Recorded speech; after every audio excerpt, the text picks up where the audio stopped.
Star Wars Hunters just got its biggest update yet, that includes a new Death Star map, a new game mode and a new hunter along with a lot more stuff, and I am going to show it all to you. First of all, I want to talk about a feature that is quite major, and that is mobile controller support. You can now play this game with a controller or gamepad. You are able to navigate all parts of the game with a gamepad like the settings menu, and you also have the controller specific options like aim sensitivity and the joystick dead zones that normally aren't present if you aren't playing with a controller. With it, they have also added aim assist, another setting that you can adjust as you'd like to improve your aim. This feature could mean something major for the future of the game, as I am going to explain later in the video, so stick around until the end to find out what it is. Now let's get straight to the new map that has come to the game, and that is Death Star Crossfire. As the Star Wars Hunters FAQ states, it looks and feels like you're fighting across the real Death Star 2. You are able to navigate this map as X-Wings and TIE Fighters swoop overhead, past heavy fire from the turbo laser towers. You can navigate devastating crash sites and classic Imperial interiors in this exciting new arena experience. I can confirm that the map is very fun to play in, and from a mobile game you can't ask for much more than this. It has insane levels of detail, like a broken tie that crashed on the surface. Along with this new map, we also have a new game mode to play. It is called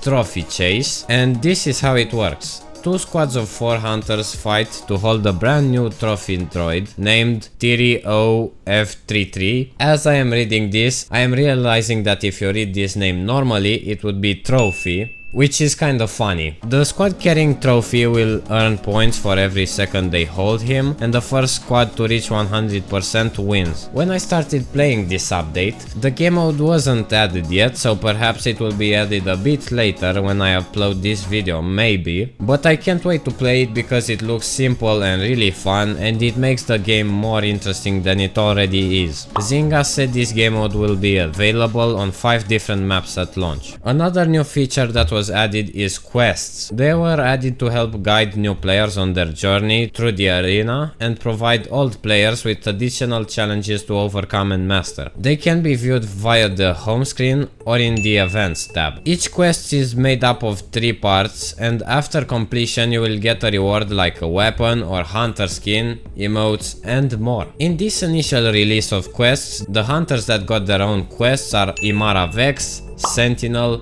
Reeve, Sprocket, Utuni, and the new character that I am going to talk about in a few minutes. I like this idea because you get more stuff from playing the game, and this is a great way for new players to learn how to play the game. The social tab that has been in the menu since launch and had been unchanged since then is finally complete. This tab allows you to manage your friends and add them to your party. Also, it allows you to show yourself offline if you want by using the toggle in the corner of the screen. The social screen is a huge improvement over what we've had before. Back then you couldn't do much more than adding players and inviting them to your party. It was a lot more basic. I am really glad that the social screen is finally finished after 2 full years, and I am very surprised that it took the developers this long to add such a simple feature. On paper it sounds like an easy one to add, so why did it take them 2 years to finally decide to complete this tab?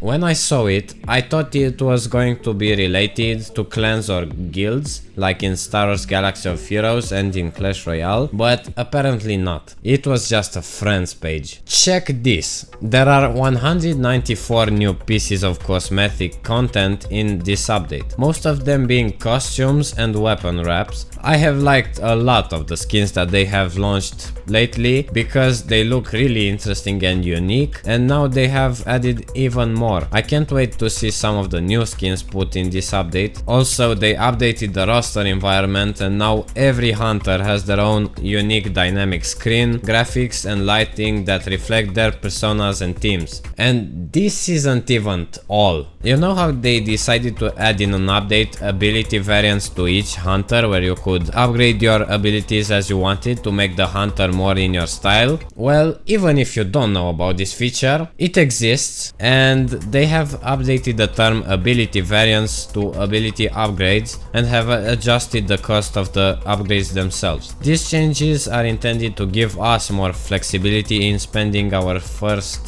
few ability points. This change could also make spending on ability upgrades more balanced for players as they level up, and I can confirm that it feels a little bit easier to upgrade the hunter abilities, so that is a win. Before we get to the new hunter, I wanted to say that the developer team rebalanced all of the hunters to fit in this new character. They made sure that all the hunters are balanced as this guy dropped in. And now, let's finally talk about the new Trandoshan hunter in the game, and he is called Char. I'm not sure if I pronounced that correctly, but that's it. Char is an expert hunter, trapper and tracker with a reverence for wildlife and big game animals. That is his description, so yeah, he looks really cool, and from what I have seen, he is kind of OP from close range. I haven't unlocked him yet for a certain reason that I am going to talk about in a few seconds. However, he looks really interesting and powerful. He can be unlocked from the new Arena Pass that just dropped the day after the update. In case you didn't know, the Arena Pass is exactly like the Battle Pass in Fortnite, and Zynga has had a couple of them since the launch of the game. The last one unlocked Diago, another hunter that was added, and after the Arena Pass you could play with him without having to use crystals, so for free. By the way, like and subscribe this video if you like my content so far.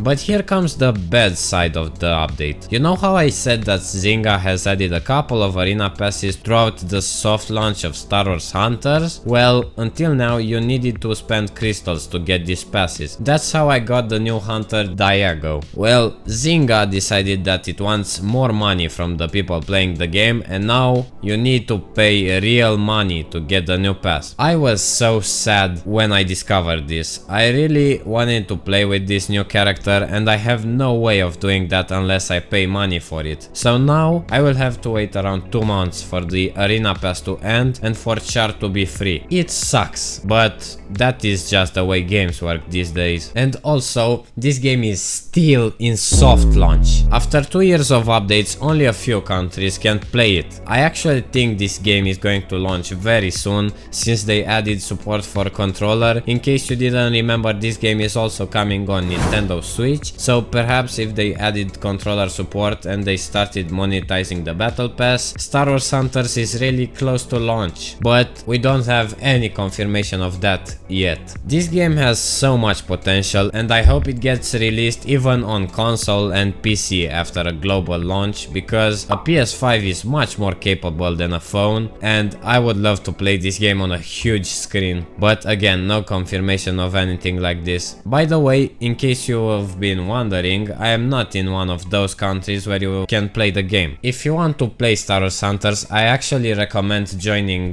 the Star Wars Hunters Discord server, because it has a big community of people playing this game. Besides, the server has a tab that tells you how to download and install the game, even if you aren't from a supported country. That is how I downloaded the game, so the server was of huge help to me. I will put the server link in the video description. I can't wait to see how this game will evolve in the future, and I hope Zynga will release more huge updates like this one. But until then, click on this video to see this amazing Star Wars fan game. Bye.